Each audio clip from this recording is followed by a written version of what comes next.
মদিনাতুল মুনাওয়ারা থেকে একটু 10-15 মিনিট হাইটে গেলে উহুদের পাহাড়ের আগে খন্দকের ওই গর্ত।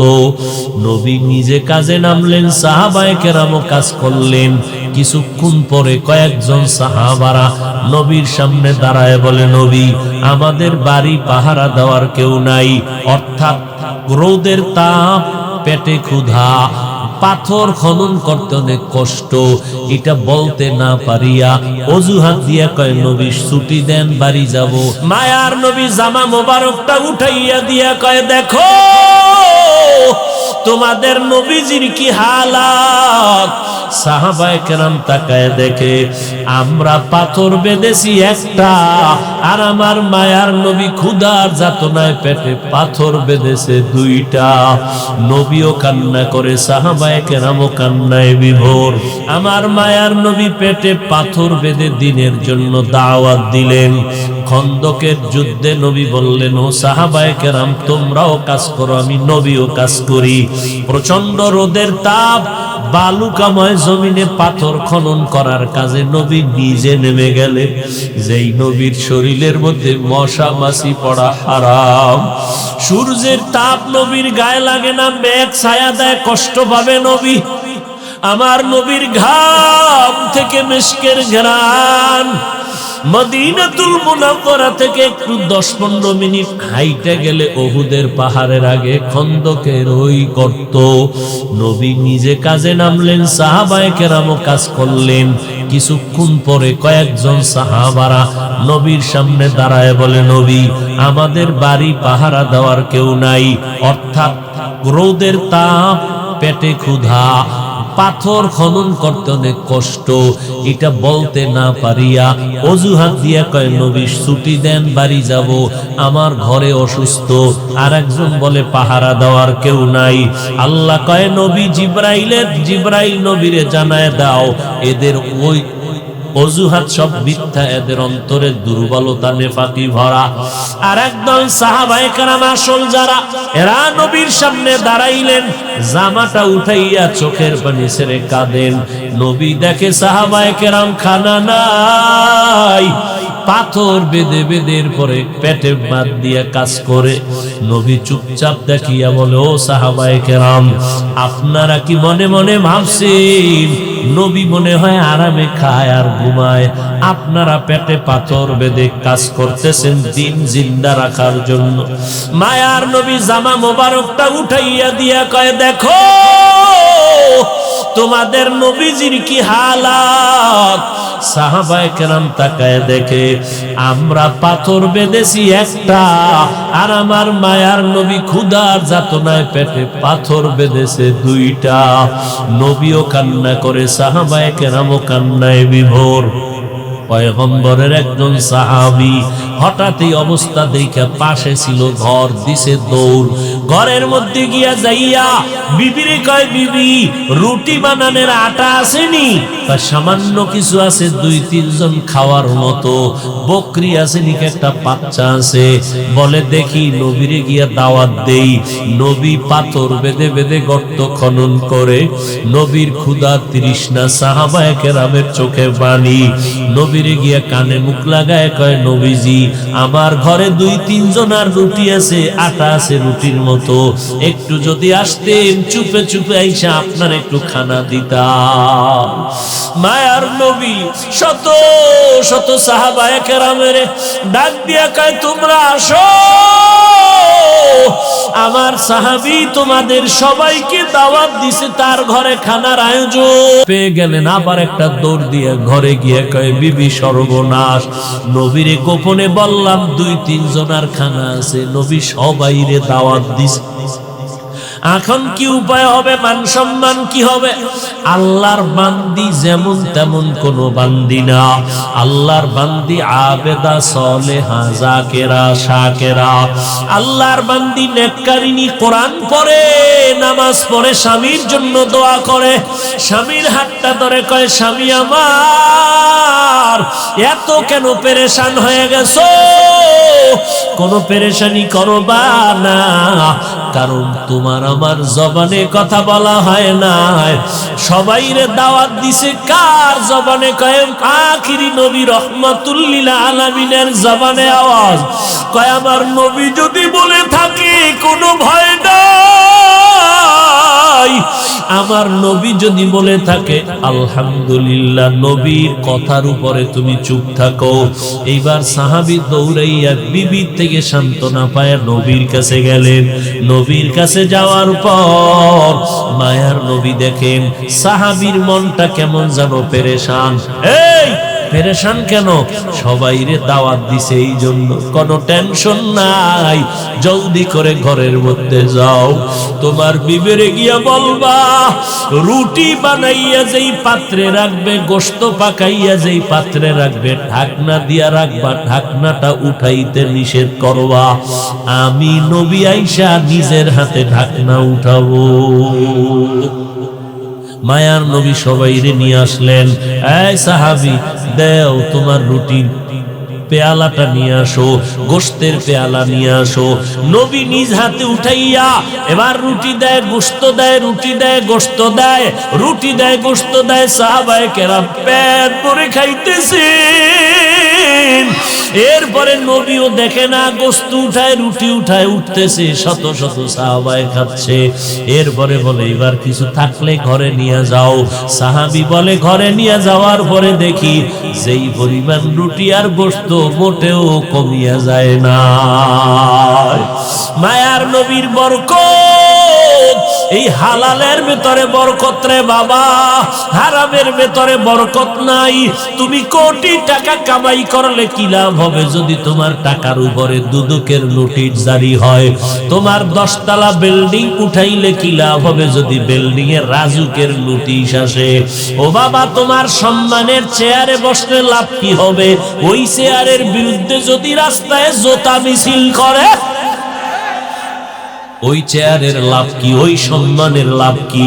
অথচ মায়ের দোয়া নিয়ে অল্প খাও, অল্প চলো, মানুষের দোয়া নাও। মানুষের দোয়া নিয়ে যদি আগাও, মা যদি দোয়া করে মানুষের দোয়া লাগবে, মায়ের দোয়া লাগবে। নিজে যা পারো খাও হালাল ভাবে, মরিয়া গেলে হারাম খাইও না। সন্তানগুলোকে হালাল খানা দিয়ে তৈরি করে যাও, কোনোদিন সন্তান হারাম খাবে না, রক্ত নাপাক হবে না, এমন একটা সন্তান রেখে যাও। ও সন্তানেরা, মা বাবার দোয়া নিয়ে সামনে আগাইতে থাকো। ওই মা বাবায় যদি কলিজা দিয়া দোয়া করে আর তোমার মায়ের দোয়া আরশে আজিমে চলে যাবে, একটা সেকেন্ডের জন্য মাঝখানে পর্দা আটকাবে না। ওই মা বাবার দোয়া নিয়ে হালাল উপার্জন করো। টাকার বাহাদুরি করে লাভ কি হবে রে বাবা? ওই টাকা নিয়ে তো কবরে যাইতে পারবা না। দুনিয়ার রাষ্ট্রনায়ক সাহাবী, নবীর আদর্শের সাহাবীকে দাওয়াত দিয়েছে রাজ দরবারে, গিয়া খানা খাইতে বসছেন। দস্তারখানে খানা পড়ে গেছে, উঠাইয়া খাইছেন। রাজ দরবারের লোকেরা বলে ছোট লোকের মতো কেন কাজটা করলেন? এমনটা না করলেও তো হতো। সাহাবী হুঙ্কার দিয়া বললেন, আরে বেঈমান, জানো না আমি এমন একজন নবীর উম্মত, আতরুকু সুন্নাতা হাবিবি লিহাউলাইল হুমাকা। তোদের মতো মূর্খদের কারণে আমি আমার হাবিবের সুন্নাত ছেড়ে দিতে পারি না। নবীর যুগে চেয়ার ছিল, টেবিল ছিল, কখনো নবী চেয়ার টেবিলে খানা খান নাই। আর আমগো চেয়ার টেবিলে খানা না খাইলে ভদ্রতা ঠিক থাকে না। নবীর যুগে চেয়ার ছিল, টেবিল ছিল, কিন্তু খানা চেয়ার টেবিলে খান নাই। সমতল জমিনে বসে খাইতেন। আর আমগো সমাজে চেয়ার টেবিলে না খাইলে ভদ্রতা ঠিক থাকে না। দস্তারখান তো নাই। আবার একদল পেছনে আওয়াজ দেয় দস্তারখানের কোনো প্রয়োজন নাই, এমনি তো নাচনেওয়ালা বুড়ি আরো যদি পায়। এমনি তো মানুষ আমলের দিকে আগ্রহী না। মানুষ সুযোগ পাইলে নামাজটা মাফ করাইতে পারলে খুশি। কিন্তু এর মধ্যে যদি আর এক টুপিওয়ালা কয় নামাজ লাগে না, কাজা লাগে না, সুন্নত লাগে না, নফল লাগে না, ঘর ভরার ভিতরে আলু ভরা। আল্লাহ হেদায়াত দান করুন। जिंदगी में बंदगी तू कर नहीं,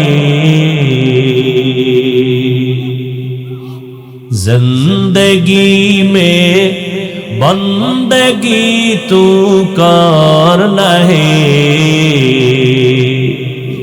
जिंदगी में बंदगी शर्मिंदा है, जिंदगी बे बंदगी शर्मिंदा है।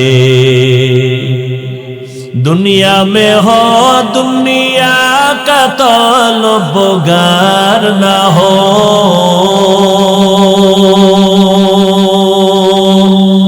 बाजार से गुजर हो खरीदार ना हो,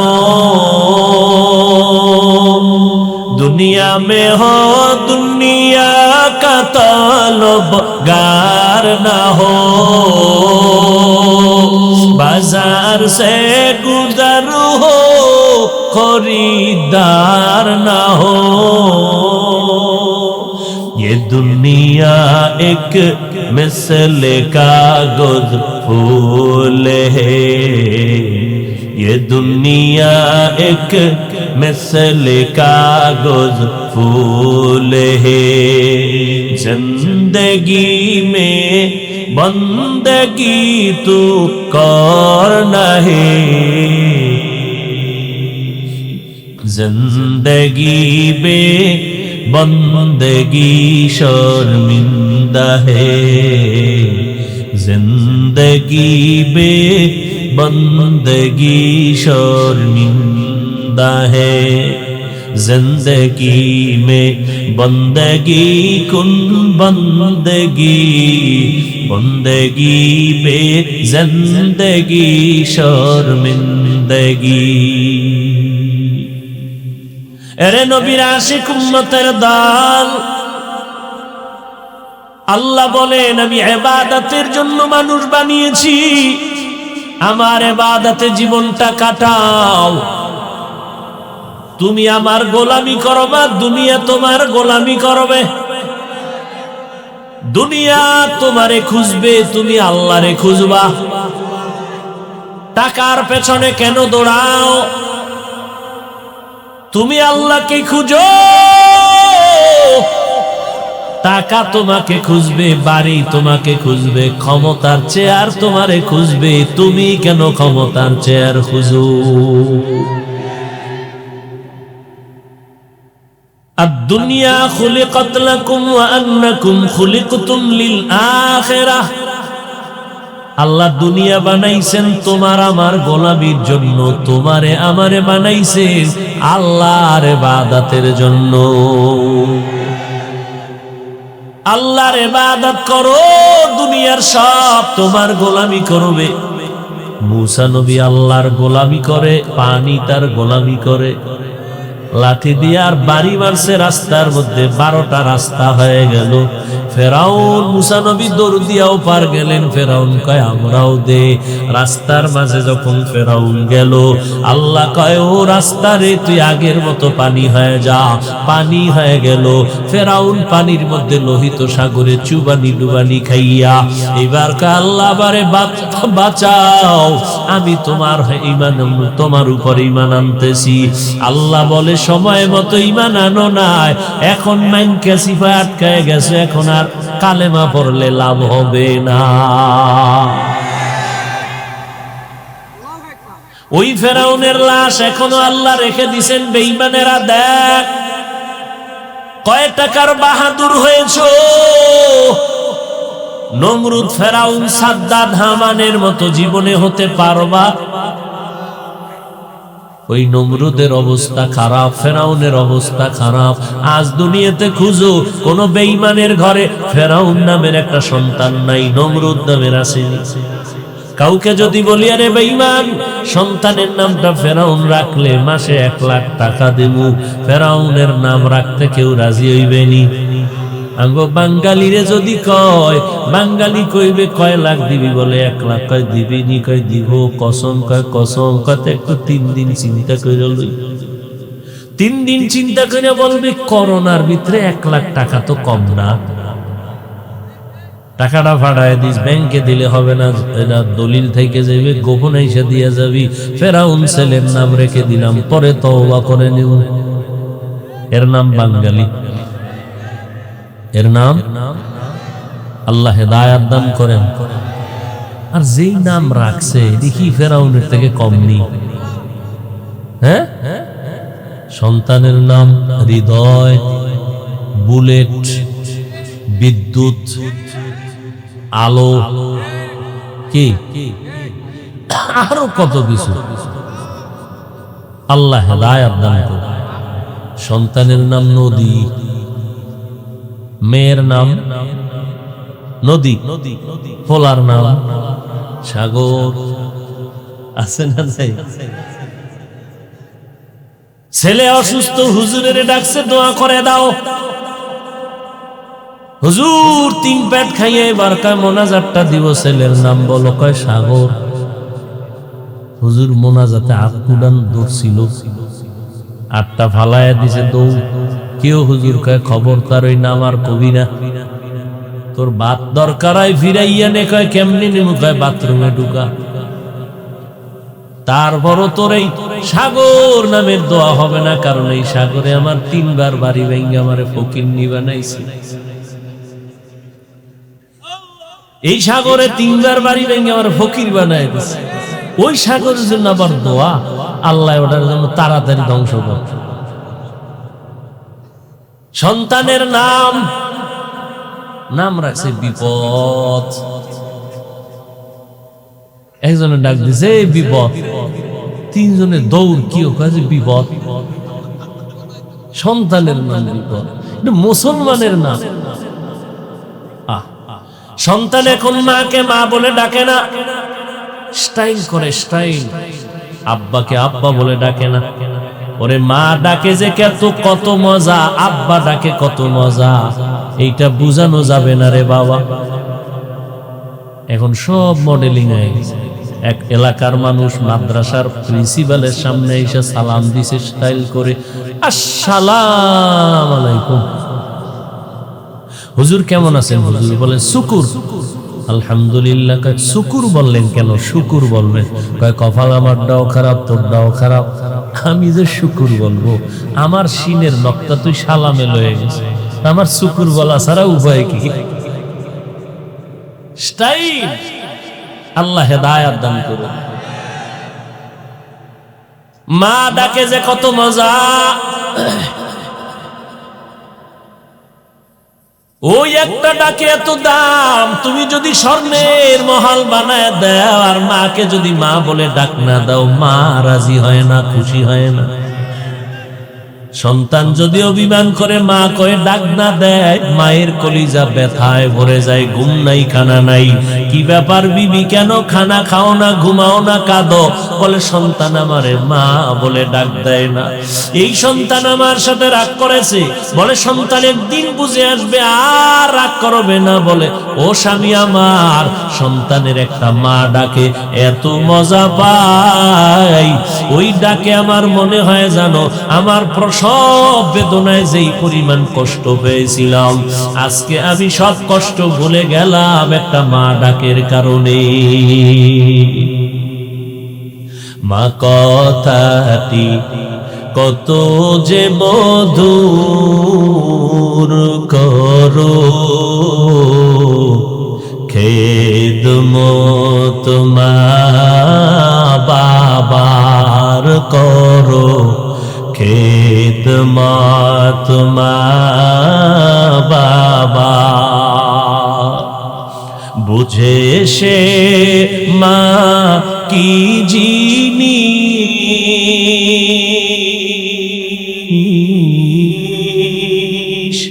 বুঝে সে মা কি জিনিস।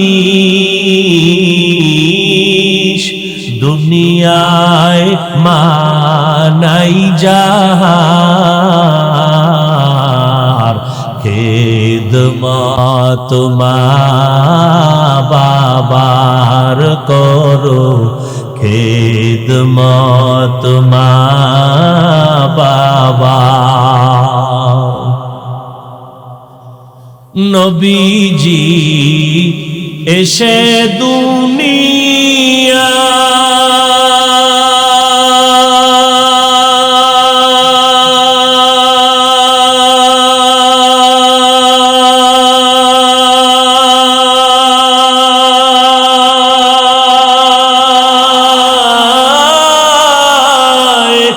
বাবাকে দেখিতে না পায়, 6 বছর কালে হারায় নবীজি মা তাহার খেদমত মা বাবার করো, খেদমত মা বাবার। মা কথাটি কত যে মধুর করো, খেদমত মা বাবার করো, খেদমত মা বাবার। মায়ার নবী মায়ের এত পাগল, আমার নবী আব্বা বলে ডাকতে পারেন নাই, মায়ের আদরও পেলেন না। আম্মা জান আমেনা বলেন, আমার সন্তানের জন্য এত মোহাব্বত, কারণ আমার সন্তান দুনিয়াতে যখন আসছে আমি দেখলাম একটা নূরের আলো দেখা যায়। নূরের আলোটার এত পাওয়ার, নূরের আলোতে বাসরা এলাকা পর্যন্ত, বহু দূরের রাজপ্রাসাদ পর্যন্ত আলোকিত হয়ে গেল। আমার অন্ধকার ঘরটা আলোকিত হয়ে গেল। ওই মোহাম্মদ আমার কত আদরে। ওই মোহাম্মদ একদিন বিকাল বেলা মাঠে গেল ঘুরতে, আমি সন্ধ্যাবেলা তালাশ করি, মোহাম্মদের দেখি না। কোথায় গেল আমার সন্তান? লোকদের দেখি সব বাচ্চাগুলো কোলে নিয়ে ঘরে যায়। দেখছো নি আমার সন্তান মুহাম্মদের? বলে মুহাম্মদের ভালো করে চিনি না, তবে রাস্তার কিনারে একটা বাচ্চা দেখলাম আব্বা আব্বা বলে চোখের পানি ছেড়ে কান্না করে। মা আমেনা দৌড়াইয়া গিয়া কয়, আয় বাবা কোলে আয়। মায়ার নবী মায়ের গলা জড়ায় কয়, মা বলো আমার বাবাই কই? সব সন্তানের দেখলাম বাবায় কোলে নিয়ে আদর দিয়া ঘরে গেল। আমার কপাল কি হবে জানি না, বাবারে দেখলাম না, বাবার কোলে উঠতে পারলাম না। মা আমেনা বলে, সন্তান তুমি দুনিয়াতে আসার আগে তোমার বাবা ব্যবসা করতে গিয়া দুনিয়া থেকে বিদায় হয়ে গেছে, আর আসে নাই। মায়ার নবী কাঁদেন, ও মা চলো, আমার বাবার কবর কই? আমার বাবার কবরের কিনারায় দাঁড়ায় আমি একটু মোহব্বতে সালাম জানাবো। দাদা আব্দুল মুত্তালিবের অনুমতি নিয়ে মা আমেনা আমার মায়ার নবীর নিয়ে রওয়ানা বাবার কবর দেখার জন্য। উম্মে আয়মান সাথে কবরের কিনারায় গিয়া ঘোড়ার পিঠে রওয়ানা। মা ডেকে বলে, দেখ ওই গাছের নিচে তোমার বাবার কবর। মায়ার নবী লাফ দিয়া বললেন, কান্না শুরু করলেন। আমার বাবারে আমি বাবা বলে ডাকতে পারলাম না। বিদায় বেলা হঠাৎ মাঝে পথ আসিয়া মা আমেনার পেটে ব্যথা শুরু হয়ে গেল। জমিনে গড়াগড়ি খায় আর কায়, উম্মে আয়মান দাসী আমার বাবার একটু আমার বুকের সাথে লাগায় দাও। আর নবীরে ডেকে বলে, বাবা মায়ের চেহারা ভালো করে দেখ, মনে হয় যেন আর জীবনে মায়ের ডাক শুনবে না, তোমারে আর আব্বু বলে ডাকবে না। এরে এলাকার মুসলমানেরা, আজকে তোমরা বাড়ি ঘর সারিয়া মা বাপ সারিয়া শহরের মধ্যে বাসা ভাড়া নিয়ে থাকো। অনেকের গ্রামে মা বাবা কষ্ট করে জীবন কাটায়, ঢাকা আসতে চায় না, শহরের এই যানজট পছন্দ করে না, আবহাওয়া সহ্য করে না, গ্রামে থাকে। আবার অনেক সন্তান মা বাবার খোঁজ খবর পর্যন্ত নাও না। ওরে তুই জানো না রে বাবা, মেহমান আসে, মা নিজে রান্না করে মেহমান রে গোশত দিয়া খানা দেয়, মা গোশত খায় না, সন্তান আমার কিনারায় নাই। এমন একটা রাত নাই, দিন নাই যে মা তোমাকে আমাকে টেলিফোন করে না, বাবা তুমি কই, কখন খানা খেয়েছো, কখন ঘুমিয়েছো, ও বাবা তোমার খবর না নিলে আমার কলিজা ঠান্ডা হয় না। তোমার বিপদের খবর পাইলে মায়ের ঘুম নাই। ওই মা বাবার দোয়া ছাড়া জীবন সফল হবে না রে ও সন্তানেরা। ওই মা বাবার দোয়া ছাড়া তুমি পরীক্ষায় ভালো নাম্বার অর্জন করতে পারো নাই। ওই মা বাবার চোখের পানির কারণে আজকে আমি চেয়ারে বসছি, তুমি মাওলানা, তুমি মুফতি, তুমি আজ চেয়ারম্যান, তুমি মেম্বার। ওই মা বাবার দোয়ার কারণে তুমি টাকার মালিক, বাড়ি গাড়ির মালিক। ওই নবীর আদর্শের সুন্নত কোথায়? তোমার মা বাবার দোয়া নিয়ে তাড়াতাড়ি আগাও। এত বয়ানের পরেও কেন তুমি টুপি পরো না, দাড়ি রাখো না, নামাজ পড়ো না, পর্দা করো না, হালাল খাও না? এরে নবীর উম্মতের দল, আমার মায়ার নবী চোখের পানি ছেড়ে কাঁদেন। আমার মায়ার নবী পেটে পাথর বেঁধে দিনের জন্য দাওয়াত দিলেন।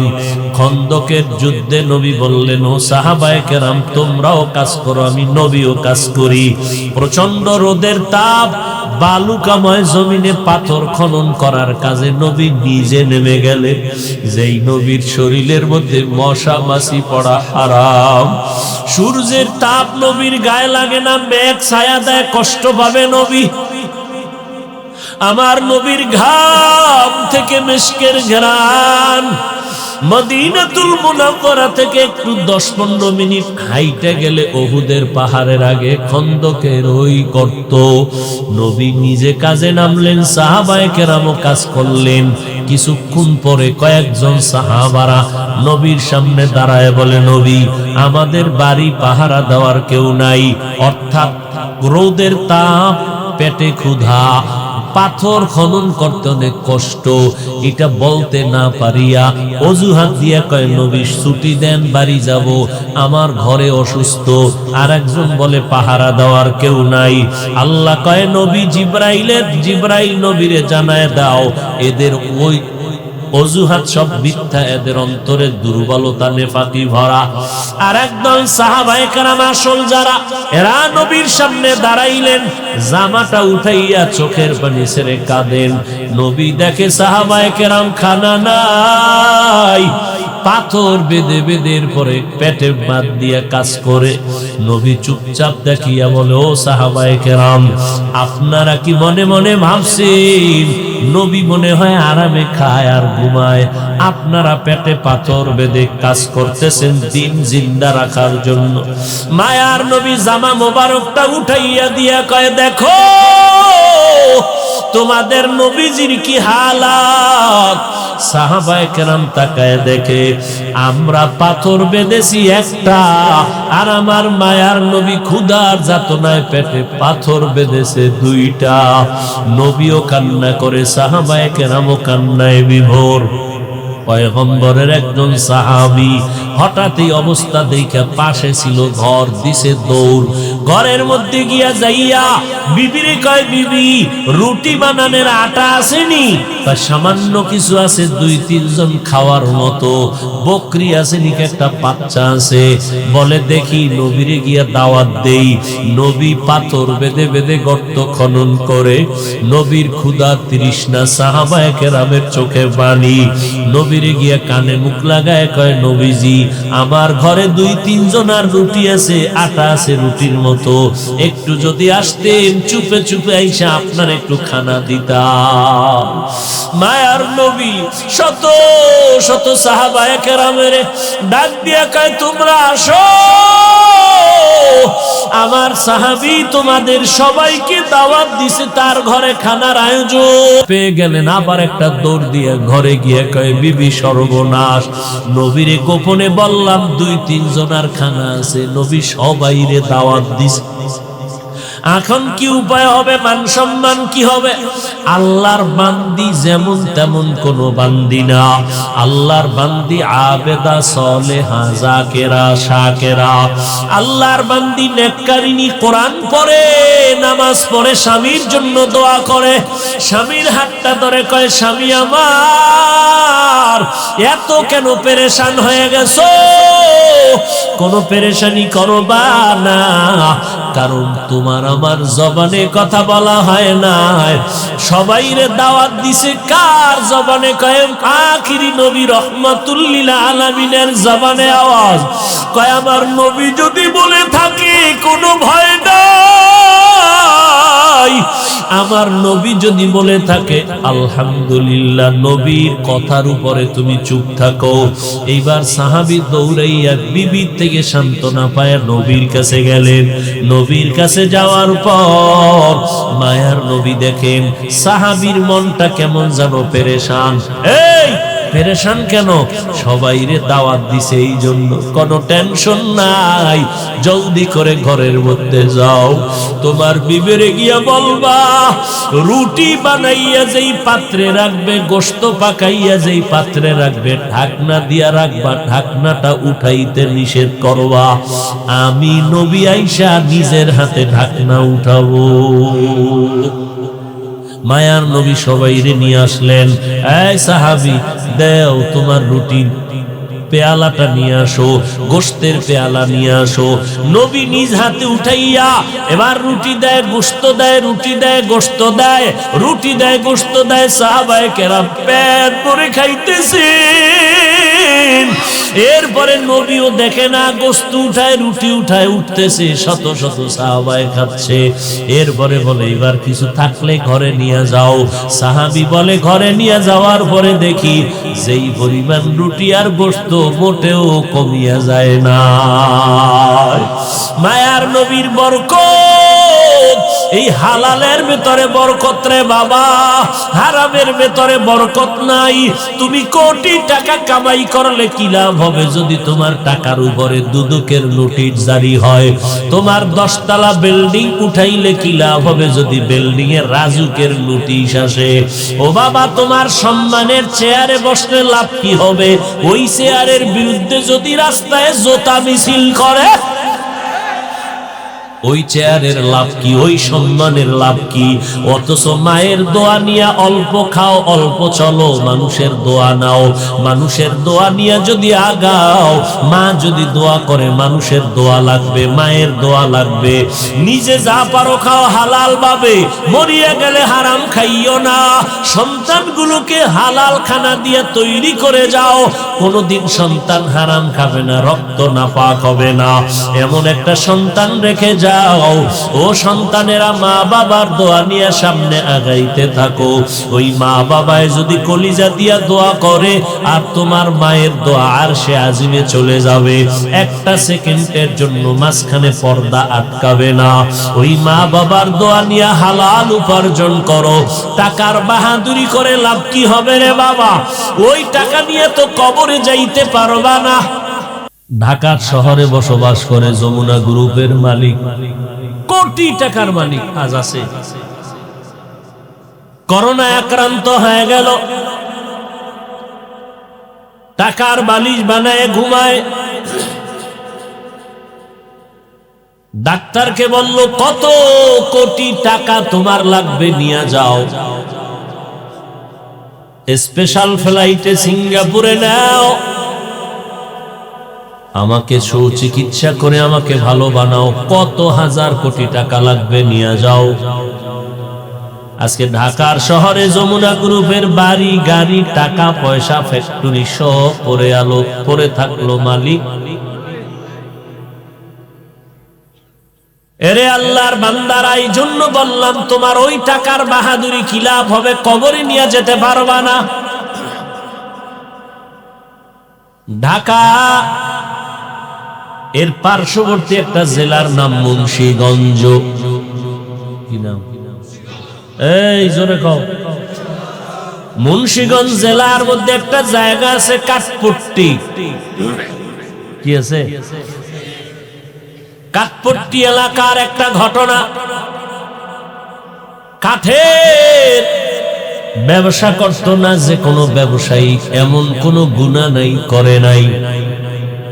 ওই এলাকায় ব্যবসা করত। মরণ কোথায় হলো জানা নাই। কাঠপট্টি এলাকায় ঘটনা, লোকটা থাকতো কাঠপট্টি, মরার পরে কি তারে বাড়ি নিছে না ইন্ডিয়ায় নিছে এটা আল্লাহ ভালো জানে। চরমনের সৈয়দ ইসহাক রাহমাতুল্লাহ আলাইহি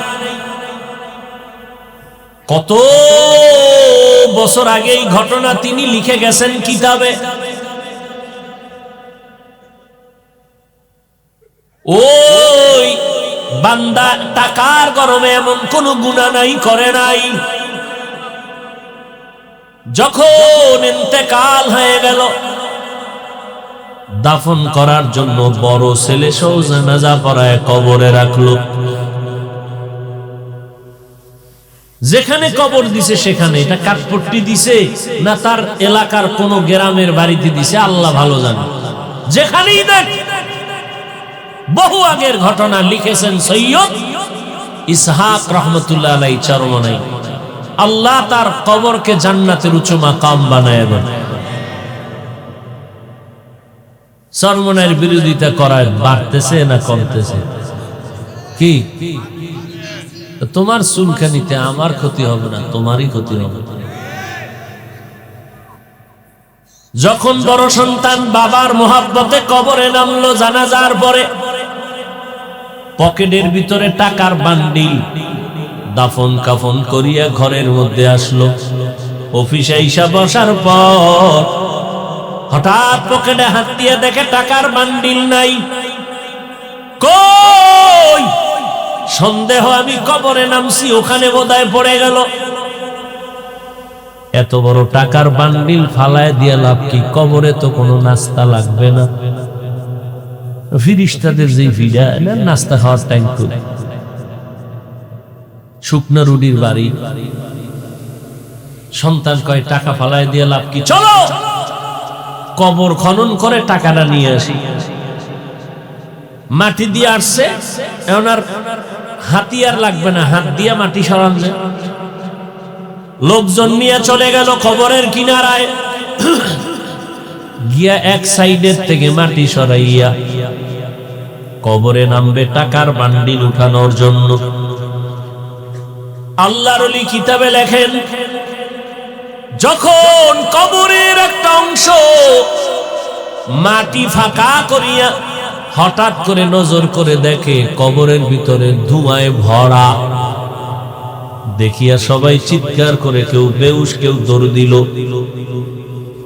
আলেমদের ডাকলো, ওলামায়ে কেরাম এসে দোয়া করার পরে ধোঁয়াটা কমে গেল। নজর দিয়ে তাকায় দেখে ওই বাবার জিহ্বাটা নাভি পর্যন্ত নামানো। কবরের ভেতরে বিকট আওয়াজ। এ দেখা মাত্রই কোন রকম মাটি দিয়ে সবাই পালায় গেল। আমার আল্লাহ পারে কারো কবরের 2-3 সেকেন্ডের মধ্যে আযাব শুরু হয়, আবার কারো লাশ সাদা কাফন সহ 30 বছর পরেও তাজা পাওয়া যায়। এই মওদুদি সাহেবের মুরিদেরা, এরা বলে মুন্সিগঞ্জ এমন কোন কাঠপট্টি এলাকায় ঘটনা ঘটে নাই। দেখতে নারী, চলন বাঁকা, বিরোধিতা করা তো লাগবে, মাকসাদ বিরোধিতা করা। তিল পাইলি তাল বানাবে, কোনটা দিয়ে আগাইতে পারে না। এবার নিজে দাঁত কামড়াইয়া ঠোঁট কাইতে ফেলাইছে, ঘুম নষ্ট। এই হলো বাতিলের চরিত্র। চরমনাই তাবলিগ দেওবন্দি কওমিওয়ালারা মানুষের হাতে পায়ে ধইরা নামাজ পড়ায়, টুপিওয়ালা বানায়, তাহাজ্জুদ পড়ায়, জিকির করায়, আউয়াবিন পড়ায়, ইশরাক পড়ায়, দস্তারখানের বয়ান দেয়, মানুষ সব আল্লাহর দিকে আগায়। এরা দেখতেছে এই মুহূর্তে আমগো স্বপ্ন বাস্তবায়ন হবে না। ওই বাতিলের গোষ্ঠী আর আমাদের আহলে হকের ভিতরে ব্যবধান। এরাও কালেমার কথা বলে, মদিনার গান গায়, আমরাও গাই। ব্যবধানটা কি? এরা যেটাকে মাধ্যম বানাইছি, আমরা বানাইছি সেটা উদ্দেশ্য, আর আমরা যেটারে মাধ্যম বানাইছি তারা বানাইছে সেটাকে উদ্দেশ্য। বুঝেননি? আমাদের উদ্দেশ্য ইসলাম, আমাদের উদ্দেশ্য মাধ্যম হলো ক্ষমতায় যদি যাওয়া যায় ভিন্ন কথা, না গেল আমার আসে যায় না, ইসলামের ক্ষতি হতে দিব না। আর বাতিলের মাকসাদ উদ্দেশ্য হলো ক্ষমতার চেয়ার দখল কর, মাধ্যম হলো ইসলাম। ইসলাম ব্যবহার করতে গিয়ে থাকুক না থাকুক ক্ষমতার চেয়ার ছাড়া যাবে না। এই জন্যই নারীরে নিয়ে ইফতারি খাইতেও কোনো কষ্ট লাগে না। কালকে ওখানে, আজকে সেখানে, যেখানে সেখানে স্বার্থ আছে দৌড়ায়। দৌড়াইতে পারবি আজীবন, খোদার কসম। এই জমিনে যতদিন দেওবন্দীদের আলো জ্বলবে ততদিন বাতিলের স্বপ্ন পূরণ হতে দেয়া হবে না। এই বাতিলের গোষ্ঠী টঙ্গী গেলে তোমার পোড়ায়। এখন দেখ বাধা দিয়ে কয়জনারে ফিরাইছো, যাও না টঙ্গী। ইতিহাস পাও ফালানোর জায়গা নাই, কালকে মাত্র শুরু। যেই বাতি আমার আল্লাহ জ্বালায় দিবে ওই বাতি কেউ নিভাতে পারবে না। এরে দেওবন্দীদের বাতি জ্বালাইছে মুহাম্মদ আমার মায়ার নবী, ওই বাতি নিভানোর ক্ষমতা নাই। এজন্য আমরা ক্ষমতা পাই না পাই, চেয়ারম্যান হোক না হোক, এমপি হোক না হোক, আল্লাহর নবীর আদর্শ বন্ধ করা যাবে না, নামাজ ছাড়া যাবে না। আর এরা কয় নামাজ যায় যাক, ক্ষমতার চেয়ার ছাড়া যাবে না। ব্যবধান আছে না নাই? আমরা যেটা বানাইছি টার্গেট, ওরা ওটারে বানাইছে মাধ্যম। অর্থাৎ আমগো টার্গেট ইসলাম, মাধ্যম ক্ষমতা। ওরা কয় না আমগো টার্গেট ক্ষমতা, মাধ্যম হলো ইসলাম। ইসলামের 12টা বাজাইয়াও যদি ক্ষমতায় যাওয়া লাগে যাব, কারণ আমরা আল্লাহর মদিনার নবীর ইসলাম চাই না, আমরা মওদুদি সাহেবের ইসলাম চাই। আল্লাহ হেদায়েত দান করুন। ভাইরা আমার, মাওলানা সাহেব বলে কালেমা বন্ধ করো, কুফরি। মাওলানা বলতেছেন কয়েকদিন আগে কোরআনে ভেজাল। মাওলানা বলে নবীরা ভুল করেছেন।